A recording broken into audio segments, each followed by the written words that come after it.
con nosotros el pastor Juan Carlos Escobar. Él es el presidente del Consejo Ejecutivo de las Asambleas de Dios, secretario de las Asambleas de Dios a nivel mundial, graduado de esta institución, profesor de esta institución y miembro del Consejo de Dirección. Y a él hemos querido que tenga una palabra para compartir, para edificarnos a todos nosotros. Vamos a recibirlo con aplausos, ¿parece?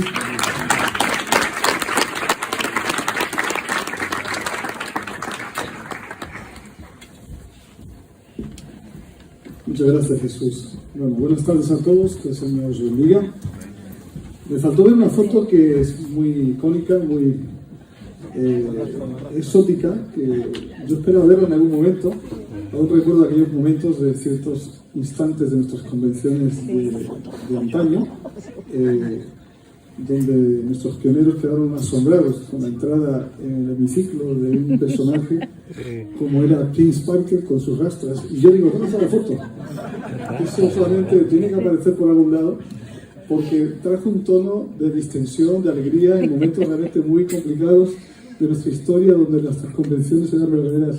Qué cosa divertida eran aquellas convenciones. Y él pues trajo ahí un toque distintivo, y recuerdo la cara de algunos de nuestros pioneros cuando volvieron a entrar por la frente. Eso hablaba de que venían cambios para España. De verdad, muchas gracias por venir a nuestra tierra, Gina, Prince. No conocemos toda vuestra vida, sabemos algo.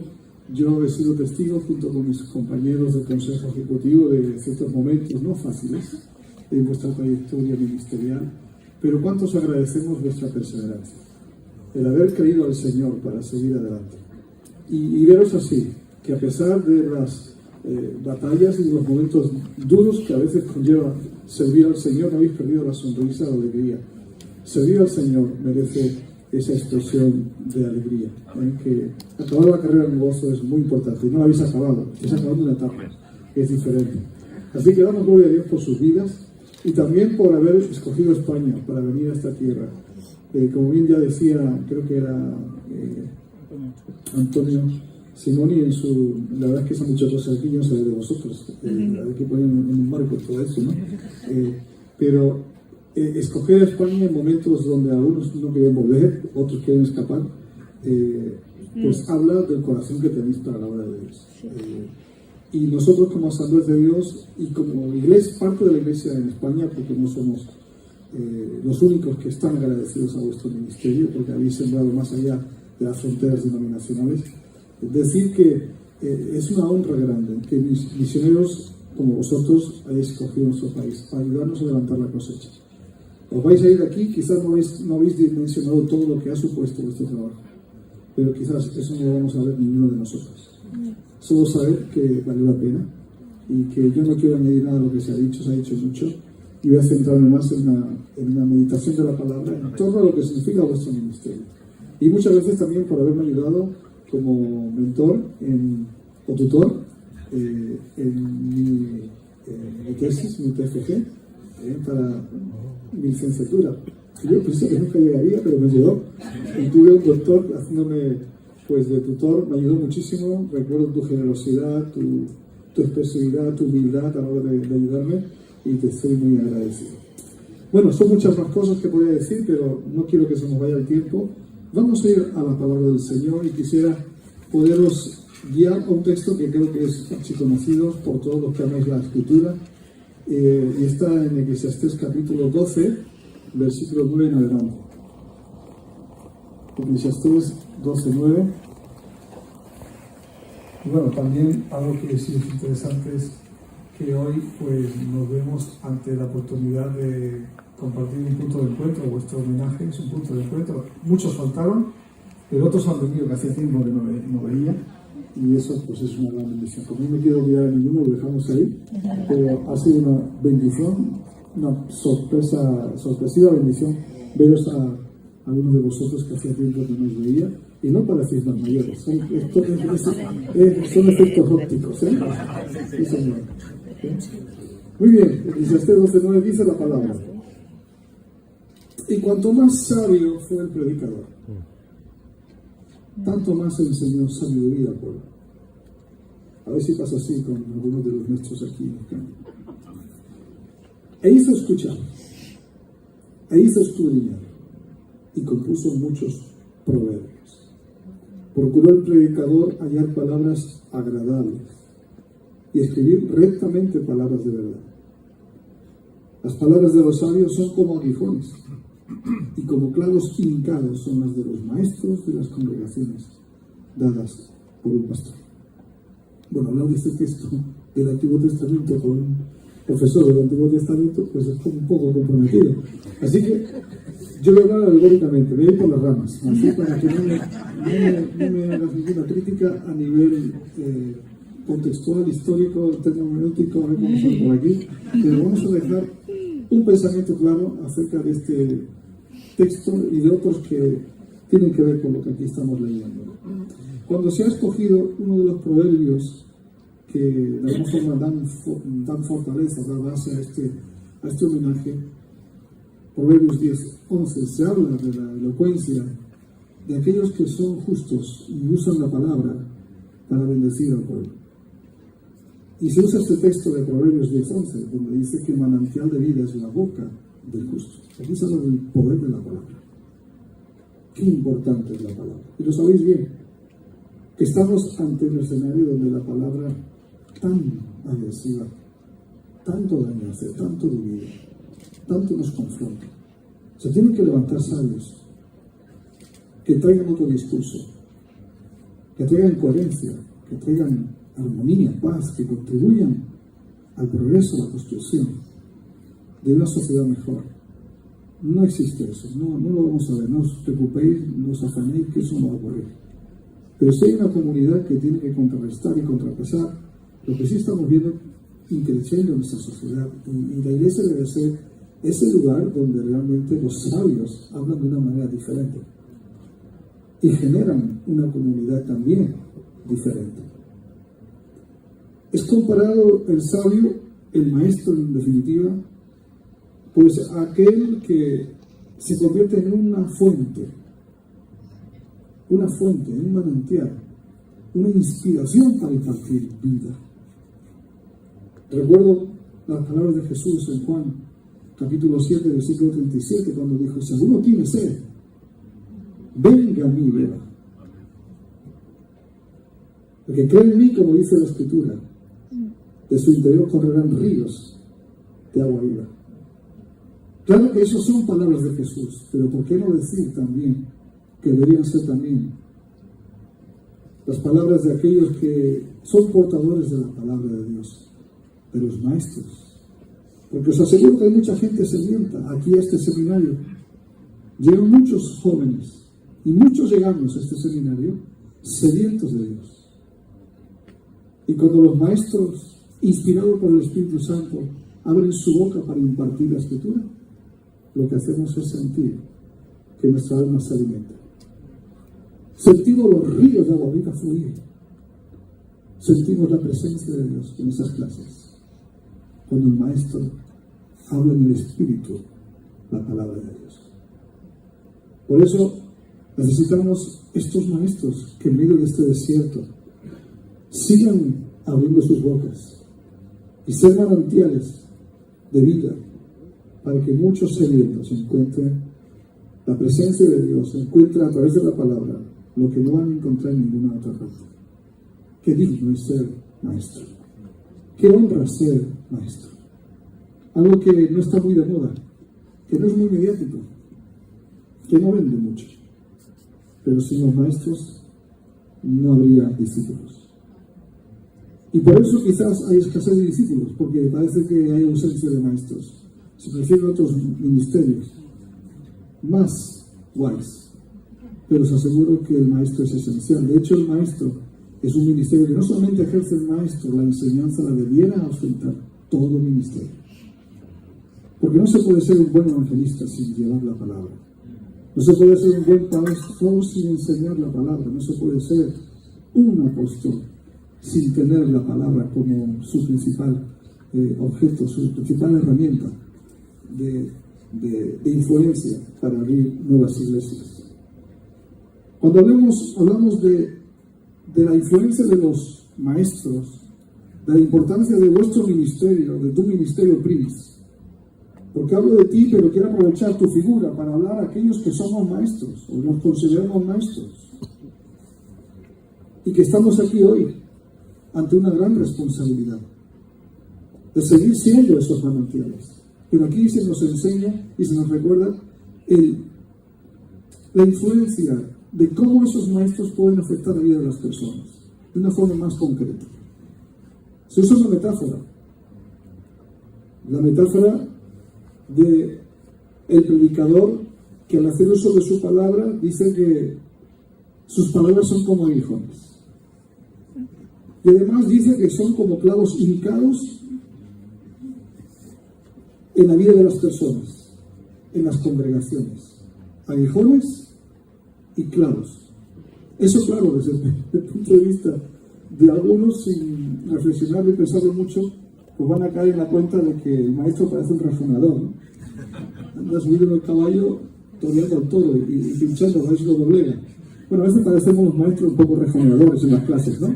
Viendo venir al toro, a ver cuándo nos salen algunas preguntas, ¿verdad? Y algunos quisiéramos matar.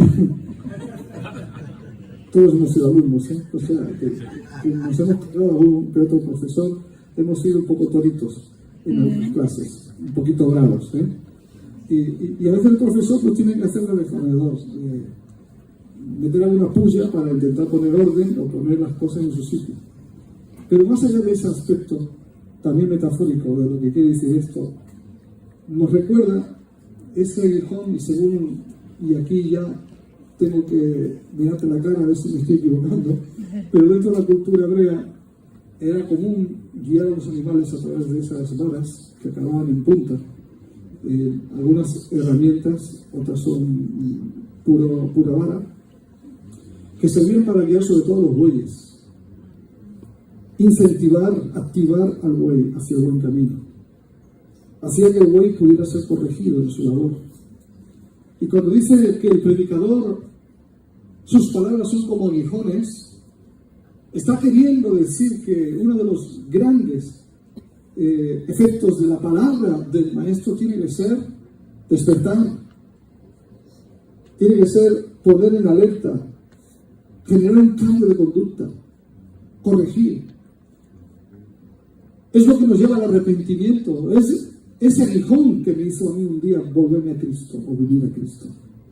Yo sentí una punzada en mi corazón, algo que me hizo saber que iba por mal camino. Necesitamos sentir de vez en cuando ese aguijón que nos corrige, que nos puede salvar la vida. ¿Cuántas veces una palabra nos ha salvado la vida? Quizás todos los que estamos aquí, hoy estamos aquí, porque un aguijón nos corrigió. Jesús es el buen pastor, y la figura del Salmo 23 dice que el buen pastor guía a las ovejas con su vara y con su callado. ¿Será que la vara también es para a veces zumbar a la oveja? ¿Será que será para que de pronto sea corregida, para que no se desvíe? Claro que aquí, si estamos un poquito sensibles y susceptibles, podríamos estar pensando, el pastor está aquí hablando de caña y disciplina. No estoy hablando de eso. Estoy hablando del amor de Dios por ti y por mí. Que por medio de la palabra siempre llegará a tiempo para que no nos vengan mal. La palabra de Dios es la que nos permite hoy estar aquí disfrutando en su presencia. Ese aguijón, ese golpe de la palabra del Maestro ha sido crucial en muchos momentos de nuestra vida. A veces no nos ha caído bien, pero luego al paso del tiempo nos hemos dado cuenta que valió la pena ese golpe en el corazón de ese Maestro que por amor a Dios y a nosotros un día se convirtió en instrumento para que nuestra vida fuera corregida. Bueno, en definitiva, creo que lo que Dios quiere con nosotros es evitar nuestra vida que vaya al desastre, ser despertados de la apatía, de la complacencia, de momentos en los que necesitamos un meneo en la vida, algo que nos haga despertar de una tontera, de un enfado, de cualquier cosa, de cualquier movida que nos está desviando del foco al que hemos sido llamados. Gloria a Dios por los maestros, por aquellos que Dios un día puso en nuestro camino. para que su palabra pudiera ser un instrumento para despertarnos, hacernos volver en sí, que nos caiga la ficha y estar hoy aquí en la condición de benditos del Señor. Amén. Pero solamente son aguijones, y también son clavos hincados, que tiene que ver algo que perdura, algo que permanece, algo que queda ahí como un recurso, para que de pronto podamos echar mano de ello en los momentos más cruciales de nuestra vida. Hay cosas que van quedando ahí. Yo recuerdo los 3 años de estar en el seminario, cuando antes eran 3, no eran 4, no sé si eso es algo que hubiese querido o no, pero eran 3, pero fueron 3 años muy intensos. Y yo me he dado cuenta que mucho de lo que registré en mi cabeza no estaba registrado en mi memoria, estaba aún en mi subconsciente. Hay cosas que no se registran. Hay cosas que tú no vas a... ¿Cómo vas a abarcar todo lo que se te dice cada día, todo lo que lees, todo lo que estudias, todo lo que trabajas? Eso no se puede registrar. Pero será que el Espíritu Santo te está metiendo ahí, como metiendo un montón de enseñanza, de documentos, de un montón de bagaje espiritual que en los momentos más inciertos, en los momentos que menos tú esperas, el Señor te va a recordar cosas que tú estudiaste, que tú aprendiste, que no has vuelto a recordar por años. Por momentos claves de la vida, Dios te lo va a hacer recordar. Somos claros. Yo recuerdo las enseñanzas de algunos de mis maestros que me han acompañado en mi vida pastoral y ministerial. Hoy yo, si sirvo a Dios y si puedo estar en el ministerio, es porque hay clavos que quedaron en mí. Hay palabras que grabaron mi vida, marcaron mis momentos en situaciones que realmente yo no hubiera podido resistir si no hubiera sido por esa palabra a la que me agarré, me aferré, me sostuve. Donde las emociones nos hacen un mal favor, donde las emociones nos hacen tirar por el monte, donde las emociones nos llevan a querer tirar la toalla, a querer tener arrebatos, reacciones estúpidas, pero la palabra de Dios siempre te vuelve al punto correcto. Qué importantes son los maestros, qué importante habéis sido para muchos de los que hoy están aquí. ¿Cuánto me hubiera gustado disfrutarte como profesor? Y soy testigo de muchos que me han hablado de tu enseñanza, de cómo tú enseñas. Y una cosa más, demostrarle que un buen profesor es buen profesor cuando es capaz que los alumnos del Antiguo Testamento disfruten la clase. Porque eso es un tocho. O sea, la historia del Antiguo Testamento, para poder digerir esos libros, poder digerir esa historia, o es que eres un crack como estudiante, o es que tienes un crack como maestro. Bueno, si se juntan las dos cosas, mejor, ¿verdad? Mejor, por amor al maestro. Pero qué tremendo es decir esto, porque creo que el maestro tiene que tener esa capacidad. Quiero ir cerrando este mensaje para también recurrir a la necesidad de entender la importancia de cómo el maestro no debe de perder de vista algunos aspectos que seguramente han sido parte de tu vida, y puedo entender el secreto de tu alegría, de vuestra distensión hoy en esta etapa de vuestro ministerio. Recuerdo las palabras de Jesús en Juan 13, versículo 13 en adelante. Después que Jesús lavó los pies a sus discípulos, ¿acordáis de la escena? Jesús dijo: vosotros me llamáis maestro y señor, y decís bien, porque lo soy. Yo no sé si alguno de vosotros se atrevería a decir esto, pero él sí era maestro y señor. Pues si yo, siendo maestro y señor, he lavado los pies, os he lavado los pies, vosotros también debéis lavaros los pies los unos a los otros, porque ejemplo os he dado, para que como yo os he hecho, vosotros también hagáis. Una de las claves que deben de sustentar el carácter del maestro, la figura del maestro, lo que da esa impronta, marca la diferencia en la vida del maestro, es lo que Jesús llegó a decir. Él como Kyrios, Él como didáscolos, como maestro, como señor, como rabí. El ministerio de la enseñanza lo basó en el servicio. Es decir, si fue un buen maestro, fue porque su vida, porque su ejemplo, marcó la vida de sus discípulos. Cuando este enfoque no está en la vida del maestro, al contrario de eso, va a producir algo que es diferente. Cuando el maestro se hace señor de la palabra, se convierte en fundamentalista y se hace un agresivo.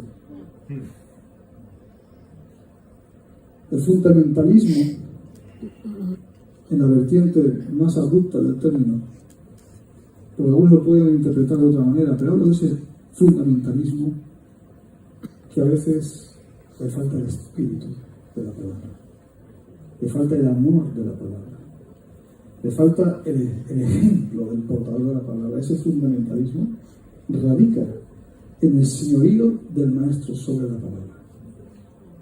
Y la palabra nunca puede estar sometida al maestro, sino el maestro a la palabra. Cuando eso ocurra, seremos buenos siervos, porque en la palabra está Cristo.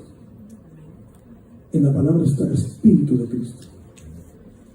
Y de ahí que yo entienda mucho de lo que realmente Jesús lo quiso decirnos, cuando en ese momento en que Él se encuentra con Nicodemo, el gran maestro de Israel, sorprendido por las obras de Jesús, por lo que Él hacía, por lo que Él enseñaba, por los milagros que ocurrían.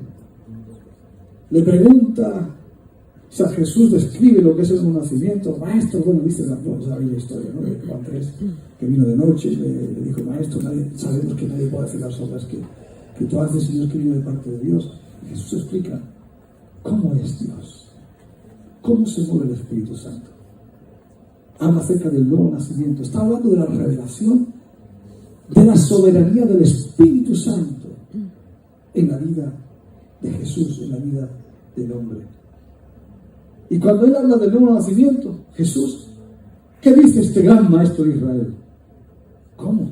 ¿Cómo puede ser esto? ¿Acaso un hombre puede volver a entrar dentro del vientre de su madre y volver a nacer? Y aquí está la clave de lo que yo quisiera hoy poner como punto y final de este mensaje, esta reflexión. ¿Cómo? Siendo tú maestro de Israel, ¿no entiendes esto? ¿Será que podemos llegar a ser maestros sin entender la importancia que tiene el Espíritu Santo en la Escritura? Esto es un seminario pentecostal, pero no denominacionalmente pentecostal. Es pentecostal porque, como cuando a mí me toca enseñar, junto con Steve, que hemos compartido la asignatura y seguimos compartiendo la nematología, decimos que el Espíritu Santo está en toda la Escritura.